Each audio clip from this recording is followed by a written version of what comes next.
पंजाब के पूर्व डीजीपी मोहम्मद मुस्तफा एक नए विवाद में घिर गए हैं। सहारनपुर में आयोजित एक प्रेस कॉन्फ्रेंस के दौरान मनेर कोटला निवासी शमशुद्दीन चौधरी ने पूर्व आईपीएस अधिकारी पर 2 अलग अलग राज्यों में मतदाता पहचान पत्र यानी कि वोटर आईडी रखने का सनसनीखेज आरोप लगाया है। चौधरी का दावा है कि मुस्तफा का एक वोट पंजाब के मलेर कोटला के वार्ड नंबर 21 में दर्ज है, जबकि दूसरा उत्तर प्रदेश के सहारनपुर स्थित उनके पैतृक गांव हरडाखेड़ी में बना हुआ है।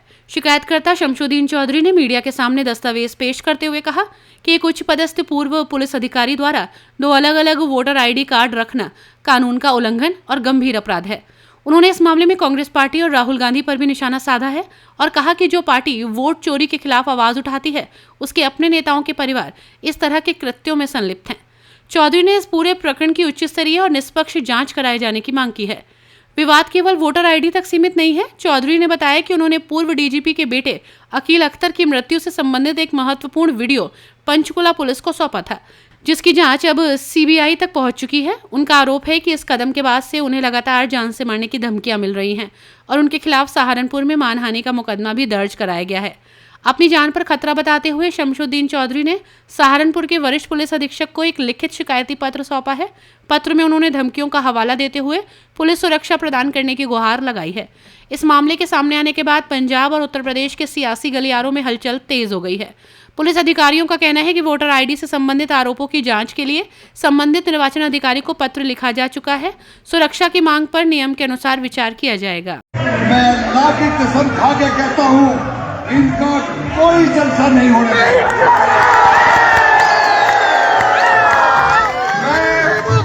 मैं कौमी फौजी हूँ, मैं कौमी सिपाही हूँ, मैं आरएसएस का एजेंट नहीं हूँ जो डर के घर में घुस जाऊंगा।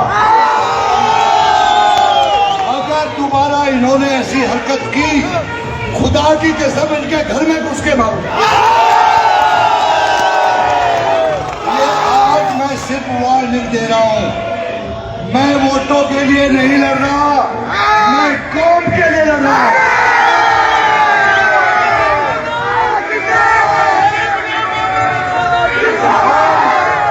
मैं जिला पुलिस और जिला प्रशासन को भी बताना चाहता हूं, अगर दोबारा ऐसी हरकत हुई, मेरे जलसे के बराबर में अगर फितनों को इजाजत दी गई तो मैं ऐसे हालात पैदा करूंगा कि संभालने मुश्किल हो जाएंगे।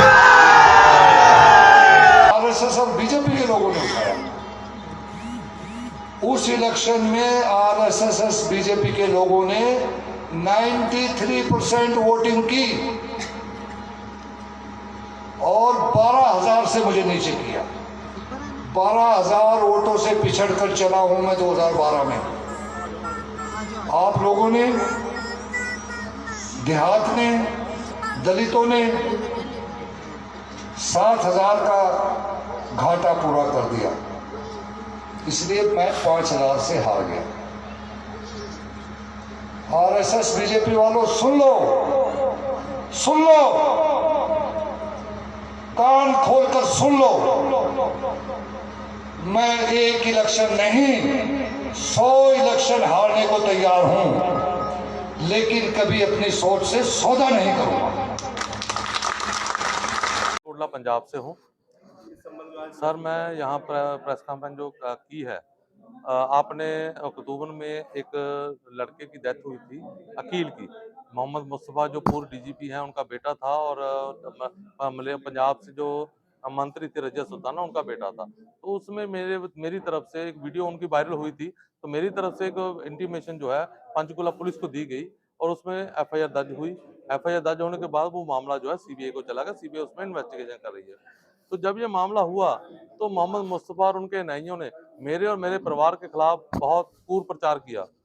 तो उसके बाद इनको ये रहा कि कैसे ना कैसे करके इसको डरा ले, तो वो हुआ नहीं।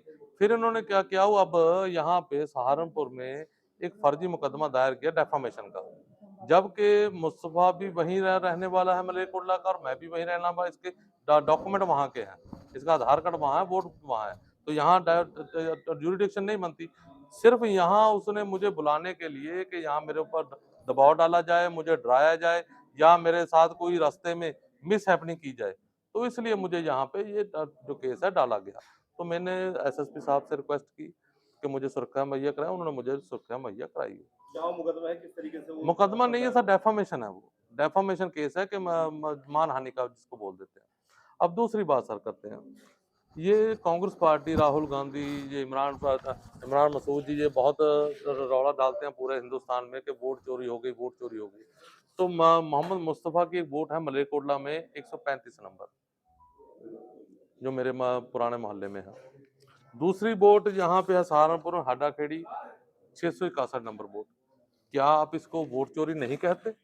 क्या कांग्रेस पार्टी के जो वरिष्ठ नेता हैं उनके लिए वोट चोरी कोई कोई दिक्कत नहीं है? वो वोट चोरी जितनी मर्जी कर लें। अब मैं एक इलेक्शन कमीशन से और सरकार से एक अपील करूंगा, एसआईआर चल रही है, एक इंक्वायरी कराई जाए कि यहाँ के लोगों की वहां कितनी वोट है और वहां के लोगों की यहाँ कितनी वोट है। उसकी इंक्वायरी करा के जो बनती कार्रवाई है इनके ऊपर की जाए कि कितनी वोट यहाँ के लोगों की वहां डलवाते हैं, कितने लोगों की है। बहुत ऐसे लोग निकलेंगे जिनकी यहाँ के लोगों की वहां वोट बनी हुई है। क्या मानता है जो अकील की मृत्यु हुई संदिग्ध परिस्थितियों में, किस तरीके से, क्या कुछ मानता है आपका परिवार सर में? वो उसमें क्या है कि सीबीआई जांच चल रही है, वो सीबीआई की जांच होने के आने के बाद ही वो स्थिति जो सामने होगी। तीसरी बात मैं जो बताना चाहता हूँ, ये कहते हैं पूरे हिंदुस्तान में मोहब्बत की दुकान चला रहे हैं, मोहब्बत। हमारे यहाँ नफरत की दुकान चलाते हैं। हमारे यहाँ ये इनको रखा हुआ है नफरत की दुकान चलाने के लिए। ये देखिए, मैं आपको एक वीडियो दिखाऊंगा, पहले वायरल हुई और उसके बाद इनके ऊपर एफआईआर भी दर्ज हुई, एफआईआर नंबर 17 2022 में, जिसमें सीधी धमकियां दे रहे हैं कि मैं घर में घुस के मारूंगा। मैं प्रशासन को कह रहा है मैं ऐसे हालात पैदा कर दूंगा कि संभालने मुश्किल हो जाएंगे। और दूसरी बात इन्होंने कहा, ये देखिए, हमारे एक समुदाय की वोट 15,000 है, तो उनको कह रहे हैं 12,000 वोट जो है मेरे खिलाफ पड़ती है। तो हम मलेरकोटला गुलदस्ता है, उसमें बबूल के कांटे लगाए जा रहे हैं। राहुल गांधी जी ये बताएं कि पूरे हिंदुस्तान में आप मोहब्बत की दुकान चला, तो यहाँ हमारे यहाँ क्यों? हम लोग यूपी के लोगों को अपील भी करने आए हैं कि जब ये लोग आए और आपको ये कहें मोहब्बत की बातें या वोट चोरी की बातें, तो इनको कहिए कि मलेरकोटला में क्या हो रहा है उसके बारे में तो बताएं। कांग्रेस से ही आप जो सवाल कर रहे हैं, भाजपा सत्ता में है, क्या सिर्फ कांग्रेस की पूर्व मंत्री है इसलिए आप सवाल कर रहे हैं कांग्रेस? नहीं नहीं सर, मामला ही उनका है जी। मामला ही जो उनका कांग्रेस के जो मतलब डीजीपी मुस्तफा का है, और तो कोई मामला किसी का है नहीं। उन्होंने मेरे डेफामेशन डाला, उन्हीं के चीजें हैं मेरे पास। आप वकील की मौत के मामले में बात करने आए हैं, क्या कुछ कहना चाहेंगे? क्या कुछ सर मैं तो वकील के सीबीआई जांच चल रही है। हम लोग तो, मैं इसलिए आया क्योंकि यहाँ डेफामेशन केस मेरे ऊपर डाला गया, तो उसमें मैं पेश हुआ हूँ आके। तो मुझे कोई जान का खतरा है, मुझे कोई एक्सीडेंट भी हो सकता है, मेरे पर कोई कार्रवाई मतलब करा सकता है, कुछ भी करा सकता है।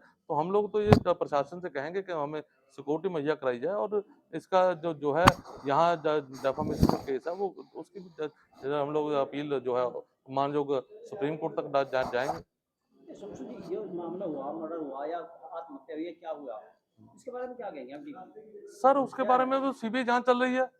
नहीं, उस आपको क्या लगता है वहाँ नहीं क्या? नहीं, मुझे तो सर कुछ नहीं लगता, मेरे तो काम था। आपके ऊपर देखो, मानहानि की? मेरा तो काम था इंटीमेशन देना, मैंने इंटीमेशन दे दी, बाकी तो काम है प्रशासन का। वो सीबीआई जांच चल रही है, सीबीआई जांच में सबको सामने आ जाएगा। सहारनपुर प्रशासन ने क्या आश्वासन दिया आपको? सर सहारनपुर प्रशासन ने मुझे सिक्योरिटी प्रोवाइड कराई, और मैं तो सिक्योरिटी के साथ जाके पेश होके आया हूँ जज साहब के यहाँ, और उन्होंने आश्वासन दिलाया कि आपको पूरी जगह जो है सुरक्षा मुहैया कराई जाएगी।